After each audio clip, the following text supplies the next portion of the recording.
છે કેમ કે જે મેં વાત કરી કે હવે આ મંચ ઉપરથી આપણે ઘણી બધી અફવાઓ અને ઘણી બધી રૂમર્સ છે એની પાછળની સત્યતા શું છે એ પણ જાણવાનો પ્રયાસ કરવો છે.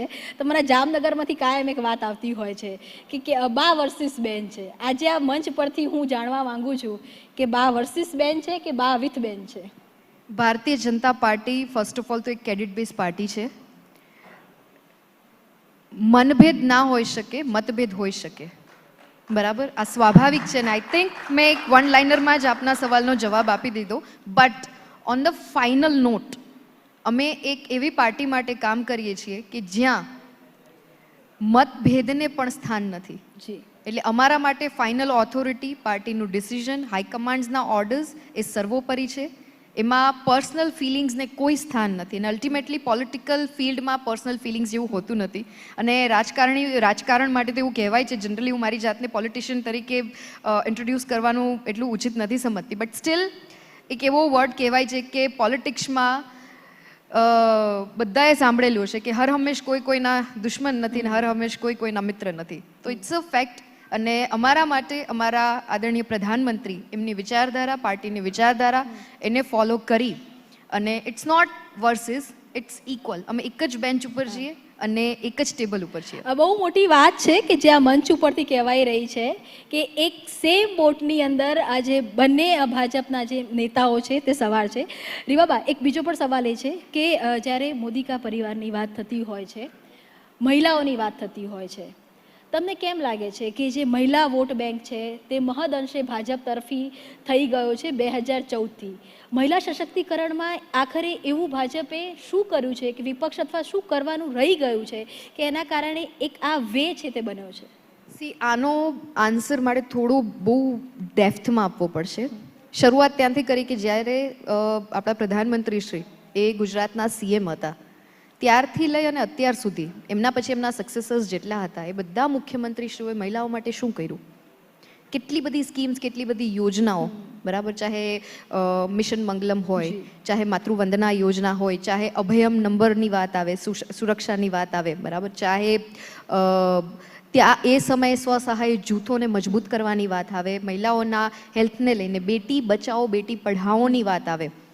આ બધા ફેક્ટર્સને જ્યારે સાહેબ સીએમ હતા ત્યારથી લઈ અને અત્યાર સુધીની વાત આવે તો હું 3 થી 4 સેક્ટરમાં એને ડિવાઈડ કરીશ કે જનરલી બહેનો માટે રોટી, કપડાં, મકાન અને એનાથી આગળ વધીને એજ્યુકેશન, હેલ્થ અને ફાઇનાન્શિયલ ઇન્ડિપેન્ડન્સી, આ તમામ સેક્ટર્સમાં સ્કીમ્સ અને યોજનાઓ ભરપૂર પ્રમાણમાં આપવામાં આવી છે. એનું 2-3 એક્ઝામ્પલ આપો. આમ તો લિસ્ટ છે લાંબુ કે તમે કદાચ આ જવાબને 1 કલાક સુધી પણ બોલી શકો ને લંબાવી શકો ને ડેપ્થમાં વિગત આપી શકો. જેટલા પ્રોમિનન્ટ જે સ્કીમ્સ અને યોજનાઓ છે એના વિશે હું વાત કરું.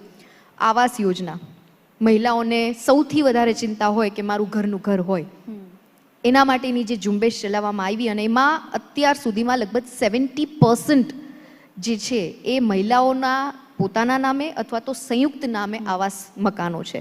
100 રૂપિયાના જ સ્ટેમ્પ પેપર ઉપર એમને દસ્તાવેજ કરી દેવામાં આવે છે. અને હમણાં જ રિસેન્ટલી આદરણીય પ્રધાનમંત્રીશ્રીએ 182 વિધાનસભામાં લગભગ 1,81,000 જેટલા આવાસોનું એક સાથે લોકાર્પણને ખાતમુહૂર્ત કર્યું. અને ગુજરાતની વાત કરું, મને કહેતા ખૂબ આનંદની વાત થાય છે ને લાગણી એટલી આમ આવે છે કે સામાન્ય પરિવારને પૂછો ને કે ઘરની કિંમત શું, એટલે એટલા ભાવ વિભોર થઈ જાય. કેમ કે અમે મળેલા છીએ, જ્યારે વાત આવે લાભાર્થીઓની ત્યારે અમે મળેલા છીએ. અને ગુજરાતમાં લગભગ 8 લાખ ઉપર 8,43,000 જેટલા આવાસો છે એ અત્યારે નિર્માણ પામી ચૂક્યા છે.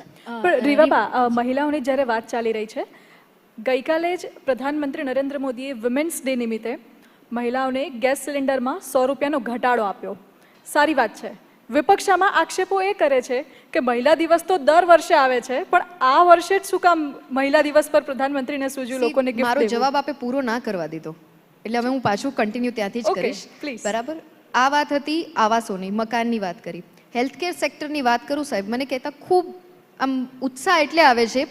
પહેલા એવા દેશના પ્રધાનમંત્રી છે કે જેમણે ઇન્ડિપેન્ડન્સ ડે રેડ ફોર્ટ ઉપરથી અને એમને ફ્લેગ હોસ્ટિંગ કરીને એટલી જનમેદનીમાં બહુ જ બ્લન્ટલી એક બાબત ડિક્લેર કરી કે મારી દીકરીઓ, બહેનો સ્કૂલના ડ્રોપ આઉટ રેશિયોને નાબૂદ કરવા માટે હવે દરેક જન ઔષધિ કેન્દ્રમાં ફક્ત ₹1 દરે સેનેટરી નેપકિન્સ આપવામાં આવશે. આ બહુ નાની સૂની વાત નથી સાહેબ.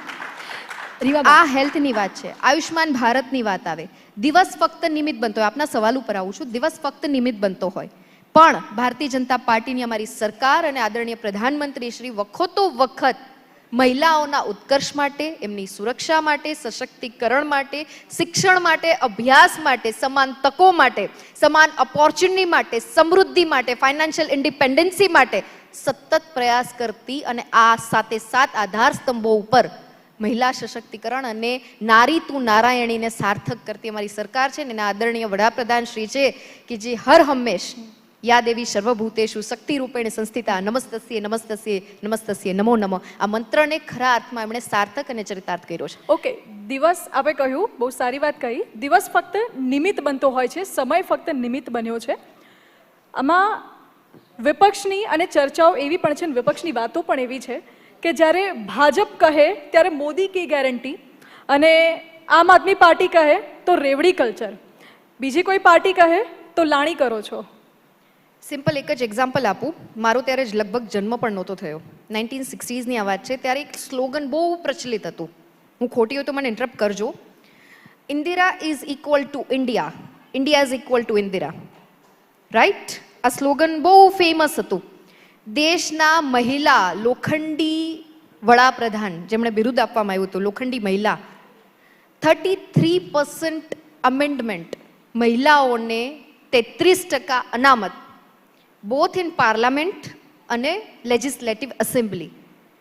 મેડમ એ બિલ છે ને લેપ્સ થઈ ગયું ત્યાં સુધી એની કોઈ દરકાર નથી કરી, પણ ભારતીય જનતા પાર્ટીની સરકારને અમારા પ્રધાનમંત્રીશ્રીએ મહિલાઓની ચિંતા કરી અને ફક્ત મહિલા એક ગૃહિણી ના રહી જાય, પણ એ મહિલા ગૃહિણીની હોમ મેકરની સાથે સાથે એ રાષ્ટ્રના ઉત્થાનમાં, વિકસિત ભારતના સંકલ્પમાં પોતાનું અમૂલ્ય યોગદાન માટે એટલે એમને આ મંચ અને આ માધ્યમથી, આ પ્લેટફોર્મથી બોલવાની એક તક આપી કે નાનામાં નાના છેવાડાના માનવીના પ્રશ્નો ઉઠાવી શકે અને રજૂઆત કરી શકે. રીવાબા, આપ જે કહી રહ્યા છો સાચી વાત છે. આ બિલ આ સરકારમાં જ આ વખતે હાઉસમાં આવ્યું, પણ જો આ બિલનું ઇમ્પ્લિમેન્ટ થઈ ગયું હોત તો 33% લોકસભામાં આ વખત ફરજિયાત થઈ જાત. એ ચૂક કેમ રહી ગઈ? આ પોલિટિકલ સ્ટન્ટ હતો કે ઇલેક્શન પહેલાં જાહેરાત કરી દેવામાં આવે? હાલાકી ગુજરાતની અંદર 6 છે અત્યારે, 26માંથી ગઈ વખતે 6 મહિલા સાંસદો હતા. શરૂઆત કરી પણ છેલ્લી ઘડીએ કેમ કરી? હું થોડુંક આપણે હિસ્ટ્રી સાથે પરિચય કરાવવા માંગીશ. આનંદીબેન જ્યારે સીએમ હતા, 50% અનામત સ્થાનિક સ્વરાજના ઇલેક્શનમાં અને 33% આ વખતે. બરાબર? પોલીસ ડિપાર્ટમેન્ટ પ્લસ કોઈ બી જે સરકારી જે સેક્ટર્સ હોય છે એમાં પણ. તો આ તમામે તમામ ક્ષેત્રોમાં પણ વિધાનસભામાં બી ન લાવી શક્યા, હું જવાબ ઉપર આવું છું આપના જવાબ ઉપર આવું છું. એટલે મેં કીધું હિસ્ટ્રી સાથે કનેક્ટ કરવા માંગુ છું કે ત્યારથી લઈને અત્યાર સુધી કમસે કમ અમે લઈ આવ્યા તો ખરી. આ સરકારમાં તો એ બિલ લેપ્સ થઈ ગયું હતું. કોઈ ઇન્ટ્રોડ્યુસ કરવાની કોઈ એવી જહેમત કે કોઈ તાકીદ પણ નથી કરી કે જે એક પરિવારવાદ ઉપર ચાલતી પાર્ટી છે અને જે ઇન્ડી એલાયન્સનું ગઠબંધન છે એમાં કેમ કોઈને મહિલાનો વિચાર ના આવ્યો, કે કેમ કોઈને એવું લાગ્યું નહીં કે મહિલાઓને આટલા પ્રતિશત પાર્ટિસિપેશન સંસદ અને પાર્લામેન્ટ મીન્સ કે એસેમ્બલીમાં કરવાની તક આપવામાં આવે. રીવાબા, આપ જે કહો છો એ વાતો સાથે બી એક મહિલા તરીકે જો હું વાત કરું તો આપને